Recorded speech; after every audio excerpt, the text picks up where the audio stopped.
This is a MCP architecture that I've built, which is named SAVVYDFIR-MCP, which is a digital forensics focused MCP built especially for Claude Code.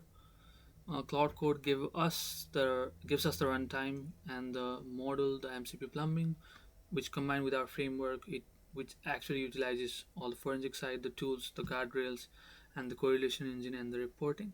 So this is an basic overview of our architecture.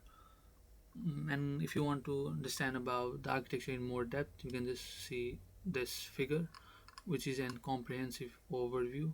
I won't go through it step by step, but you can later reference on the README. So let's just hop back into the terminal and start the demo.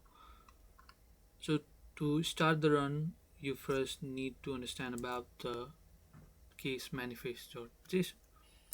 So this is an example of case manifest that is actually filled, but initially you will get a template which you need to fill and provide some details based on what you actually want to investigate.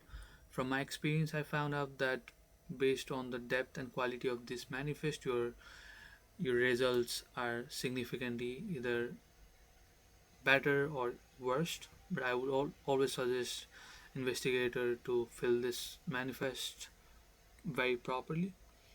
Now let's just start the Claude Code and actually hand over the manifest file. So it just says that the empty file is larger. It does not matter in our case. I did not change in last moment so that I won't face any issues or any disruption in quality. So you just say that read case templates manifest.json and start investigation. So after this, it will just pick up the manifest file and understand about the case scenario, artifacts, and it will just follow the step-by-step methodology that is mentioned in the claude.md file. So you can see that it is actually starting and it will pick up to it. I won't actually wait until the investigation completes, but I would just like to go to the investigation that was actually completed.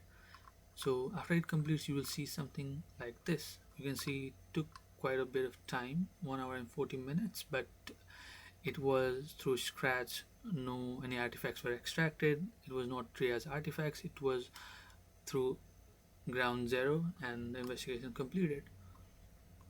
So the completed report would look something like this. So this is a finished ROCBA case report which showed the insider IP theft, 127 findings, but only 2 are actually confirmed. It won't actually call a very single source of conclusion because the real story is in hypothesis and each of the findings that put up the weight towards those hypotheses and how they prove towards. So you can just go through it later. I have this in the GitHub as well. And to talk about the self-correction, the correlation engine handles this part. I will just show a snippet of that. So if you can see that some of the findings are self-corrected from high to medium based on the later artifacts extracted and the correlation that actually happens. And to talk about graph audit and deliverables, I would want to say that everything is actually very traceable. Evidence tool, finding, hypothesis, and every action is logged in a very hash chain. That's a chain of custody, which is very important, especially on the forensic investigation and the AI workflow. You want to know that what tools were called and everything is actually chained. So I can say that this is one of the graph.html file where if you click on it, you will just understand the detail of this. Now the one thing that I actually talked earlier, this is about the hash chain. It will just record the hash of previous execution. and everything you can see on audit.json file. There is also a Claude transcript that you can generate of what actually happened.